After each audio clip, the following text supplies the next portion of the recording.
One of the pieces that's true, and for me was absolutely fascinating about the world of kayaking, and again, nobody's going to confuse me with any of those people, right? Okay. Or with my co-author, or with his father, is they don't define the word capsizing as being upside down. Now, this is this is a different mindset, and it's a different metaphor, and I think it's actually quite helpful. Now, how many people here have ever gone sailing or been on any kind of a craft other than like a sailfish or a sunfish or something? Okay, now, okay. I feel better now. Felt like an anti-aquatic group. One of the truisms in almost every kind of boating activity is don't capsize, right? You can do all kinds of things, but capsizing is bad, right? And if you capsize something that's big, they don't let you do it anymore, right? I mean, they take your license away, or you don't get to be a captain anymore, or whatever it is, right? And capsizing is very simply defined. It's being upside down, right? To a kayaker, that's the beginning of the conversation. Right? Being upside down is not capsizing. Right? Capsizing is not rolling back up. And why do they view it that way? Right? They view it that way. You go to a river like that I just showed you in Nepal, or you can even go. Well, I'll show you a little clip of the Yakagani, which isn't that far from here. And there is no way you're not going to end up upside down multiple times, right, going down that river, even if you're a world-class kayaker. They don't go down the river saying, my objective is not to end up upside down. That's not the way that they approach the river, right? So for a kayaker, that's called flipping, is when other people would call it capsizing. They just call it flipping. And then they talk about the roll is what you do to get back up, which we'll talk about more about in a moment. But the important piece right here is that they view it as inevitable that you're going to end up upside down. It's just going to happen. So what's the implication of that? Get ready for it. Right? That's the kayaker. That's how the kayaker spends the off season, is getting ready for being upside down, because they know they're going to end up upside down. You are going to screw up. Right?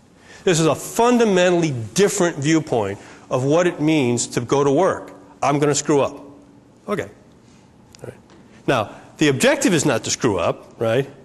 But that it's going to happen. You don't end up in those kinds of conditions and not end up upside down, which, for most of us, say, all right, I screwed up.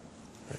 So the first part is really the inevitability of failing, which then means you got to figure out how you're going to deal with the fact that you failed, that you screwed up, right?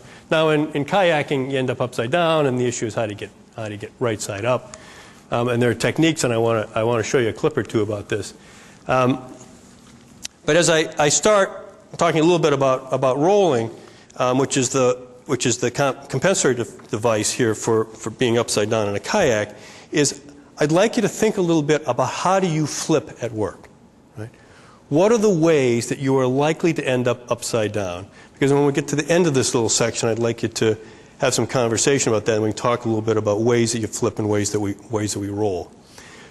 It's very different to approach the world, if you believe you're in permanent whitewater, accepting that you're going to end up upside down, and so now figure out how you end up getting yourself back up, than it is figuring my whole objective is never to end up upside down. If you're in permanent whitewater, you will fail at that objective. It's at least as important to spend time figuring how you're going to roll back up. So we're going to play with this metaphor a little bit, and then when we're done with this, I'm going to ask you to think a little bit, talk a bit about how do you end up flipping. How do you personally end up flipping? What's your own particular special flip that you end up doing? Some of them are precipitated by the world you're in. Some of them are your own idiosyncratic ways that you screw things up. Right? We all have them. They're called the internal saboteur. When we do it, we go, I did it again. You know? I can't believe, one more time I did this thing. I used to do it monthly. Now I only do it semi-annually, but I still end up creating, it's a weakness in my game, right? So to think in terms of how do you end up flipping, and then we'll talk a little bit how you roll. One last time, I'm going to go up here and show you some video clips. And let's talk a little, so we can, again, stay with this metaphor about thinking about the normalcy of failing, and then how do you end up ending up right side up. So let's go to our DVD here. Let's talk a little bit about the issue here of rolling and why it's hard. All right. So this is why is it hard? Lack of resources, no oxygen, disorientation, river keeps on rolling, panic. Now,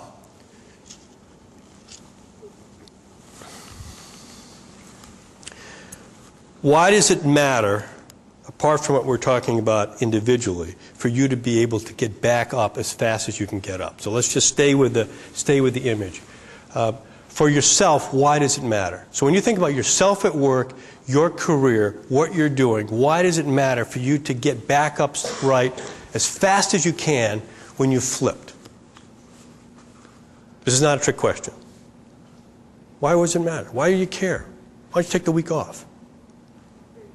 The longer you're down, the harder it is. Yeah, it's harder to get back. Why is it harder? You lose momentum. You just Okay. oxygen. You lose oxygen. All these things get worse, actually, right? The river's moved further. You've been oxygen deprived. It makes it harder to get up the longer you've been down. I'm going to stay with the metaphor, right? Why else? Why would you want to get back upright? Self-confidence. Self-confidence. And say more. Basically, if you've been able to handle it so that you can turn back up, now you're confident that you're going to be able to do it again. Right, bingo, right? So, and why does it matter to be confident that you can handle being upside down? Because you expect that that's what's going to happen. So you know that you can weather any storm or any river.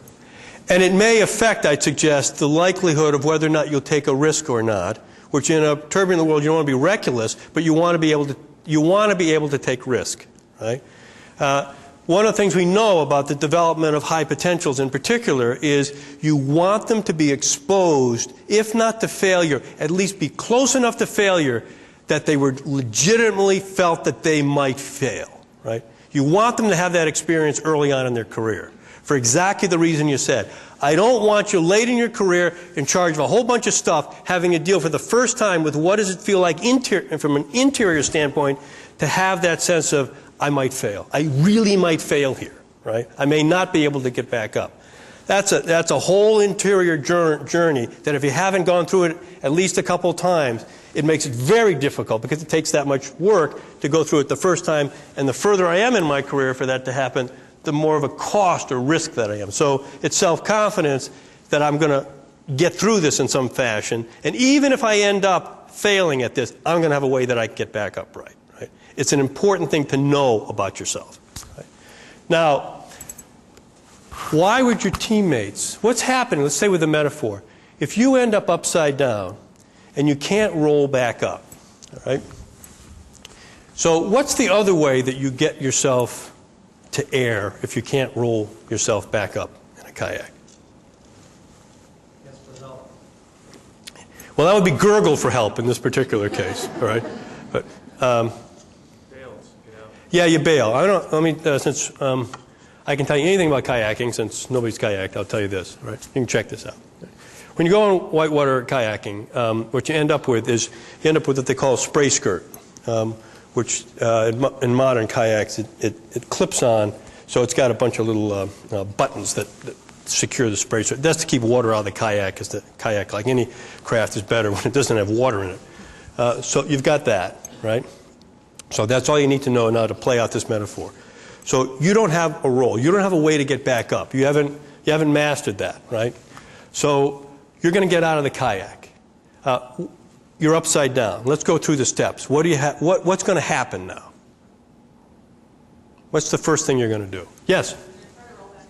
Yeah, so if you can't roll back up, so we're going to try to play out the non-kayaker solution of this problem, all right? Which I would suggest may have some relevance to the steady-state approach to this problem. What would you do? First thing you do is you rip the skirt off, right? Now, then you got to get out of the kayak. So now where you got to get to? You got to get to shore. Right, so you get up and then you got to get to shore. Now, you're standing on shore, all right? What condition are you in? You're wet and you're cold. These tend not to be heated, these rivers, all right? So you're wet and you're cold and you're on. Now, where's your stuff? Down. It is scattered across God's creation, right? So what are the things I have to now locate? Spray skirt, we got to start there, right? What else do I need? I need my paddle, it's important. What else do I need?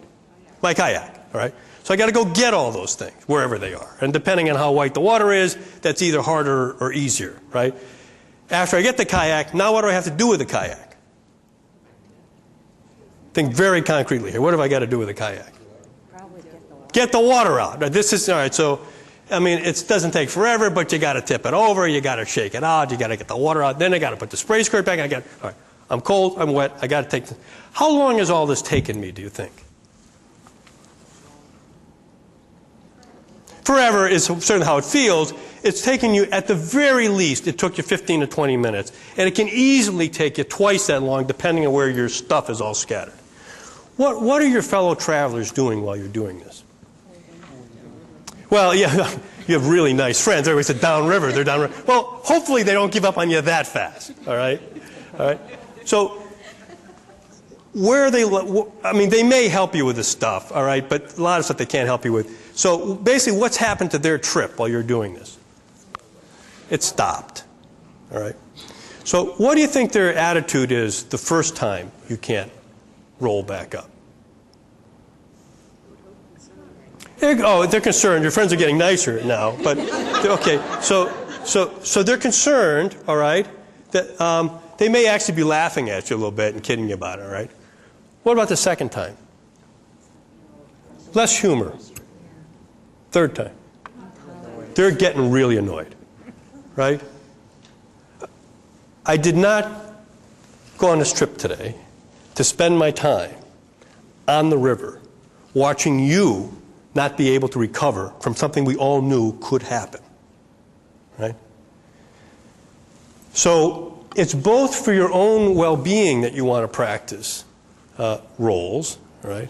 It's also for the relationship with the people who are around you, right? So when you end up with problems, it's not like, oh, geez, you ended up with a problem or you ended up upside down. The question is, what's your roll back up again so we can get on with the trip that we're on?